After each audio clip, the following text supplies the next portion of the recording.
Welcome, Cyrus. And thanks for having me.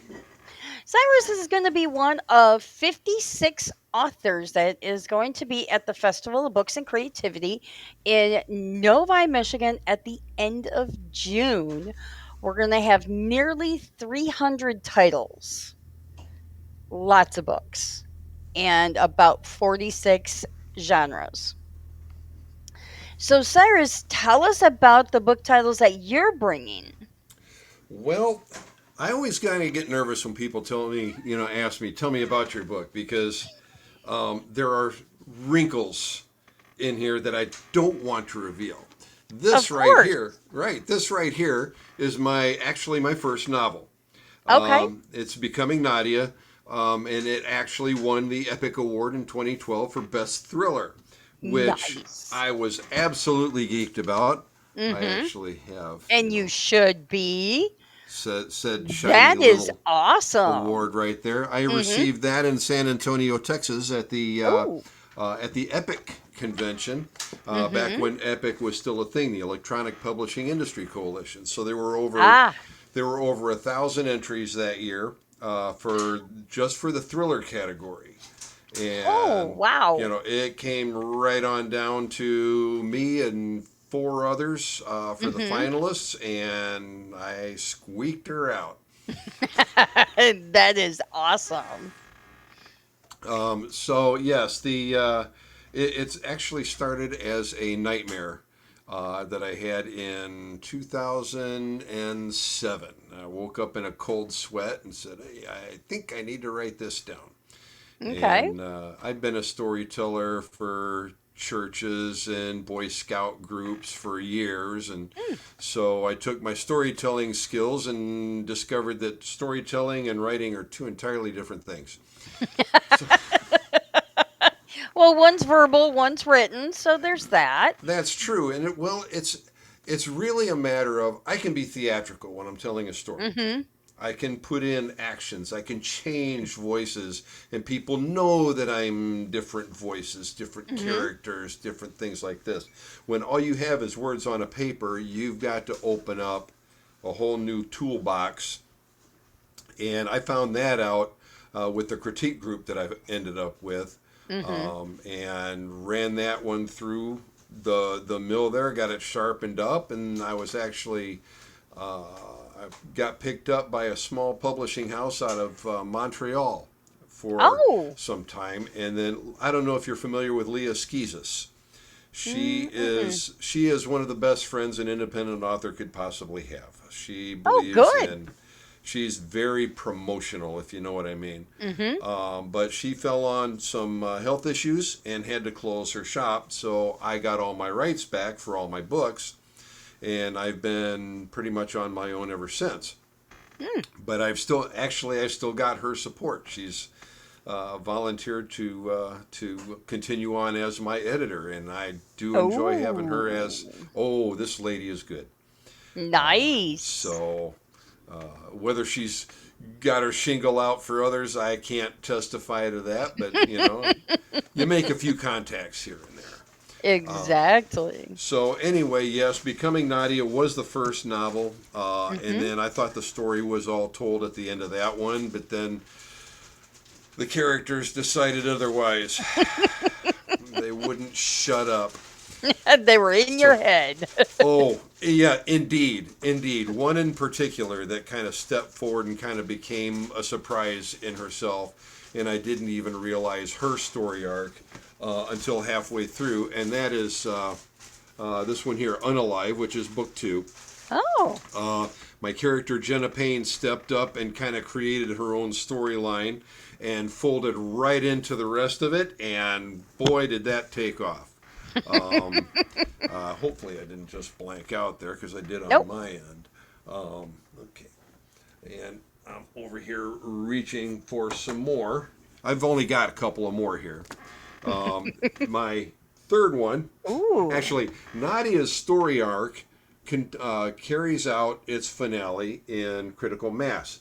What I Hmm. like about this cover right here, my beautiful wife came up with the concept of it, Ah. and she wanted to see flames and explosions and things like that. And the cover artist Delilah Stevens, she picked up the ball and ran with it and was like, yeah, I really like this because you could really actually identify the characters on there. How she found the images, I don't know. They came from stock, and she just really went well with it. But I get a lot of really good comments on this one because it's like everybody's favorite loose cannon, all from page one all the way through. Oh, it's a drive for vengeance, I'm telling you what. And then, of course, being as Jenna wouldn't shut up, She got her book. she got her book. This is actually a fairly thin one. I Okay. wanted to write this for a free read, but Hmm. my publisher at the time said, no, it's too long for a free read. And I Ah, don't know how to tell a short story. okay. So I kept it at 17 chapters for a reason, Mm. because chapter 17 is a thing. And Oh. it really is. It kind of brings things around. This is actually a prequel, Lies in Pain. Okay. This is Jenna's kind of origin story, Okay. and also kind of wraps around to the beginning of becoming Nadia. So you see, there's some Oh. insights on characters, things like that. And my last little one, my last little one right here. This is my little baby here. Oh. Leah actually designed the cover for this one. Tempest Fugitive is like this is a mashup between Doctor Who and Dexter. Okay. It kind of became unintentionally that way because I wanted to, like, all right, here's this guy that's going to go back in time and grease Hitler, right? You figure, Mm. everybody's original touch, right? Mm-hmm. Because I wanted to wrap around to where all of a sudden now the people who were going to be in charge were even worse, so he had to go back in time to stop Mm. himself from killing Hitler. And it went off in a direction and just stopped. I went, oh man. So what do? You got the character, you got the premise, and Mm-hmm. Simon just started whispering in my ear, hey, we're going to do this instead. So Mm-hmm. I said, all right, good. And I fought a lot to get this one written, Mm-hmm. but it did come out well. I am happy with that one, and I've got a lot of really positive comments on that. So you've got five, I if I do. counted correctly. That is, hey, you're good. You're better at math than I am. No, I was counting on my fingers as you held up the Oh, covers. there we go. So you've got five. What else do you have coming down the pike? Do you have more books? What are Oh, they? Are you of course I have more books. and are Yes. they in the thriller suspense, or are you moving in other directions? Well, I focus a lot on science fiction because I am really a science fiction freak. Okay. Robert Heinlein is like the man, okay? Mhm. Heinlein, David Weber, Andre Norton, Greg Bear, Michael Moorcock, if you can believe that. All brilliant writers in their own right. But I've actually got books that are not in the science fiction genre. I've got one Western I've got Oh, on the back burner called The Long Hard Ride to Midnight. okay. And that is going to cover the story of a former slave who is searching for his family out in the West. Hmm. So we're going to pick up on that, and that's going to get kind of gritty. I'm going to, there's cultural reflections that are going to offend people, and they're just going to be there because It's a sometimes western. some people need to be offended, but they It's need to be offended in a way that pushes their buttons and yep. makes them think in a different frame just for a minute. And I kind of like to do that anyway because Mhm. as it is right now, I'm taking some of the bad guys in my novel series Mm. and help you realize they're not such bad people because Okay. the bad guys are actually thinking they're good guys, Okay. which happens, and you can see their point. Okay. That's what I like to do. I'll smudge that over here. Yes. I'll Mhm. smudge that line a little bit and go, okay, now where do you really stand? So, Mm. aside from the Western, I've got one that I'm going to be working on called Pax Romana, which is a Roman historical novel, which Ooh, really sometimes going back in history. sometimes these storylines just reach out and grab you by the nose and go, "Hey, guess what? We are right here." And Mm-hmm. my current work in progress before I return to the NADIA project for yet another book, because you know They're still talking. they're still talking. The current work I'm grinding out right now involves a kind of an urban fantasy Ooh, where my main character is a schizophrenic homeless lady who has to save the world. interesting. So, well, that led to some interesting research because Mm-hmm. I use critiquecircle.com, Okay. and I don't get paid for advertising them, and they don't, all their basic membership is free, so there's no money, Mm-hmm. considerations or anything. I encourage those guys because it's probably one of the best experiences I've ever had. Anyway, I ran into a lady there recently who actually suffers from schizophrenia. Mm-hmm. So I had a chance to interview her Oh, directly on nice. what she goes through.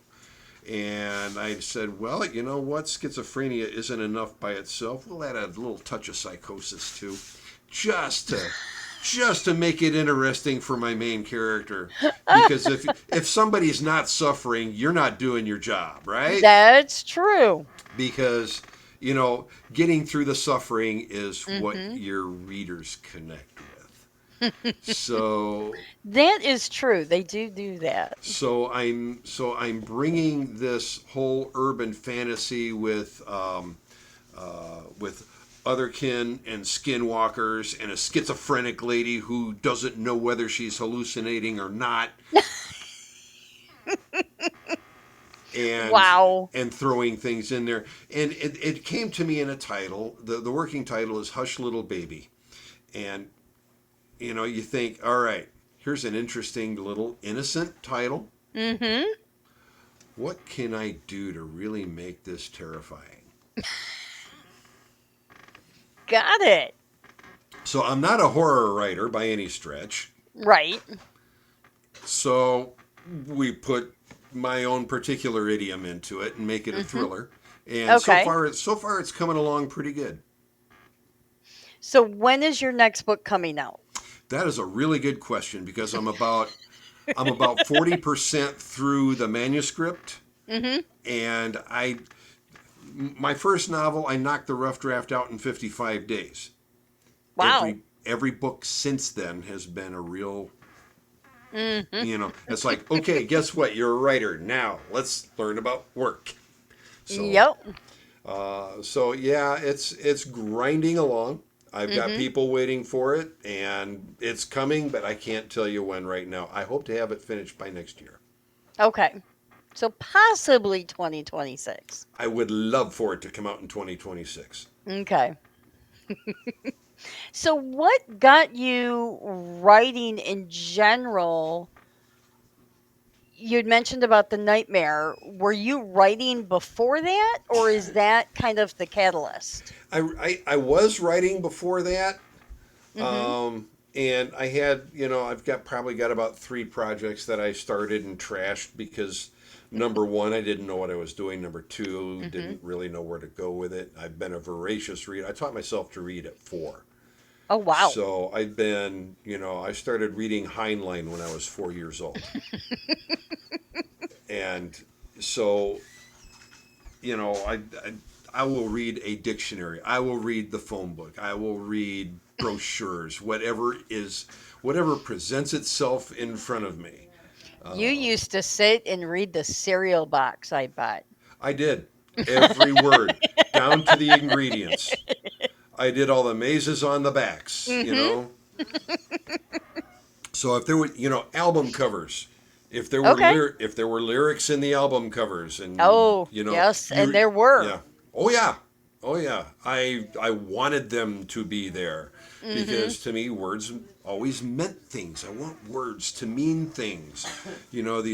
These cheap commercial songs that come out, Mm-hmm. that are nothing more than hooking up, getting drunk, or whatever. I can't identify with them. When I heard Rush for the first time, it was Mm, like 1977.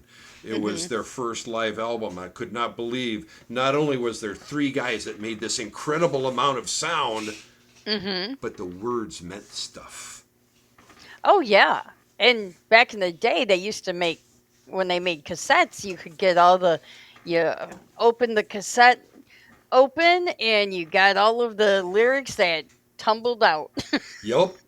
And then good. It was like folding a road map, Yes. trying to get that thing back in the case. It might fit. Yeah, might, but if it didn't, you just took it out, set it aside because it Yep. was going to be there for you to read later while you were listening to it. And it was So, nicely almost perforated because of how they had folded it so nice and neatly that it tore very easily. yep, yep. And I was good friends with Bic pens. I kept the barrels to wind the tapes tight. I still have some cassettes laying around. I even actually have a little Walkman parked in a drawer somewhere, going, "Play me." When we moved, I found my yellow Walkman. Oh, mine was at least slate gray. Mine was bright yellow. Oh And boy. and I have no cassettes. My oldest got all of my cassettes. He wanted them. I'm like, okay. So yes, And now LPs are making a comeback. cassettes may too. You never know. Well, cassettes are good for tape, but boy, those are high maintenance too. Oh yes. You would lose a lot of the top end sound after a while, Mhm. especially if they sat on the rear deck of your car for more than a week. Yeah. Mine were nicely protected in I had an 88 Buick Regal that I Oh, that I shared with my mom, and there was a little shelf between the edge and the display, and it was the width of a cassette. So we had the whole thing lined up. The only problem is there's nothing on the end. yeah, go take it easy around them turns. They all landed in the little pocket in the door. Oh yeah. So yes, the cassettes were lots of fun. So you've got lots of books that will be forthcoming with a nice question mark of when. But Yeah, we I'm backed up a good ways. yeah. Yeah. So what else do you do? What do you do for work? What do you do for your free time? Well, I've got approximately 2.5 years left to work before I'm calling it quits. Ooh. My day job is working for a company that does maintenance on corporate jets. Oh, My job there nice. is to make sure the radio systems, navigation systems, cabin systems are all Mhm. working in working order. Mhm. In addition, I also instruct uh, altimeter certification procedures. I consult with the FAA, Okay. and I'm also an instructor for a accredited course for helping people get their airframe license. So Mm. that's my day job, and Wow. that keeps me pretty hopping. Mhm. On Sundays, I play bass with the worship team at church, and so there's Nice. practice with that, and thank goodness pastors let me indulge my metalhead side every now and then, and Well, hey, I mean, you've got to have good music. so I play bass. My daughter actually plays guitar for the worship team. My son plays Wow. drums. It's a whole So family affair. yeah, they kind of got wrapped up in that, and one other thing that keeps me busy, and we just finished up.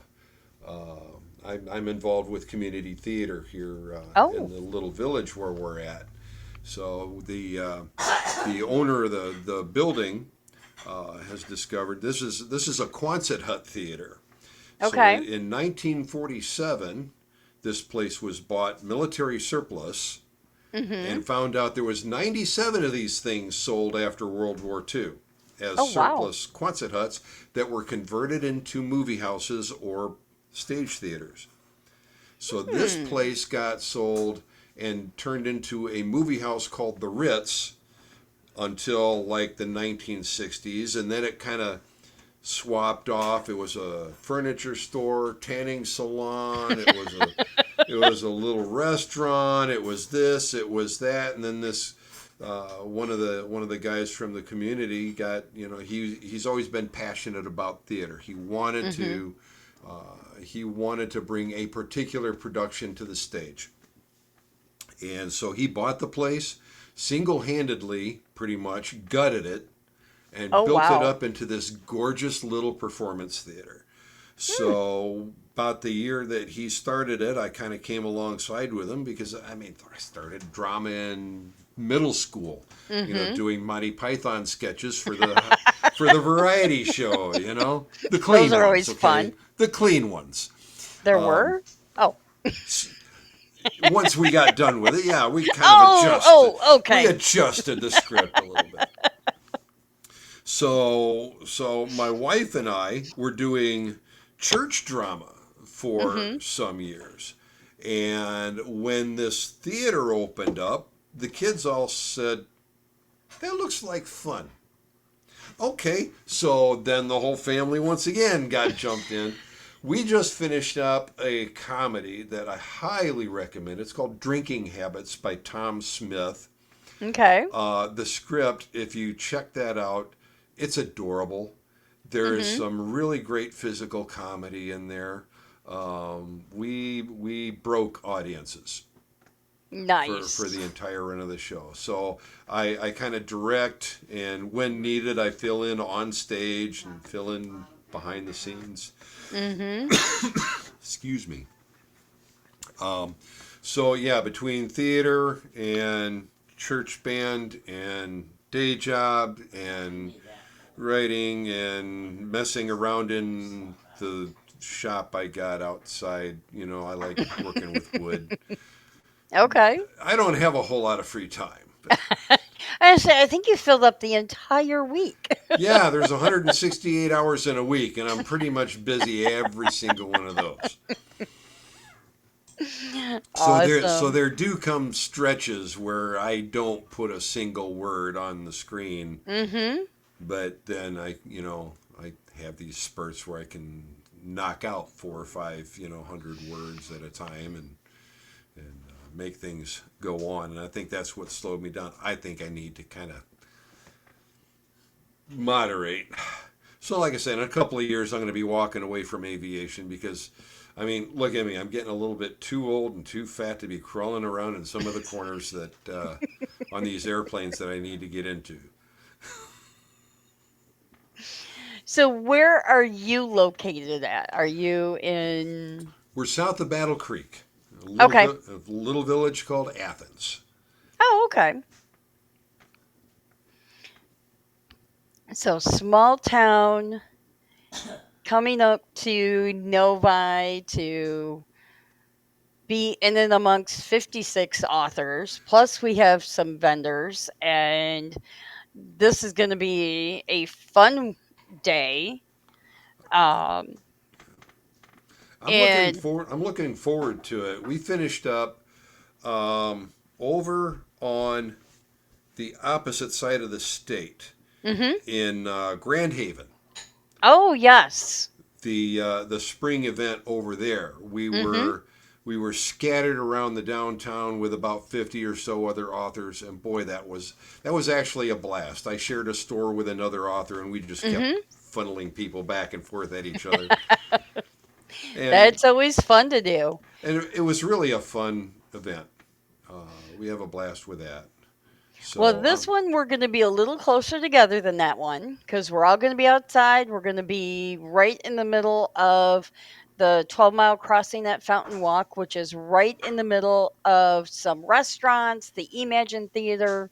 And so there's going to be good food, there's going to be good books, and just a good time to be had by all. I'm really looking forward to it. To be honest with you, I've been wanting to break into that market on that side of the Mhm. state for some time, and just looking for the right event. Well, I hope that this brings you really good sales because I'm hoping that that's what everybody has. Yeah, I mean, we did really good over in Grand Haven. Hmm. There's a pretty good market of readers over there, and they were looking for what we had, and we had it to spare, and we all did well. Awesome. Well, I'm looking forward to meeting you in person, and I will see you in June. Yes, you will. Thanks for coming on. Thanks for having me.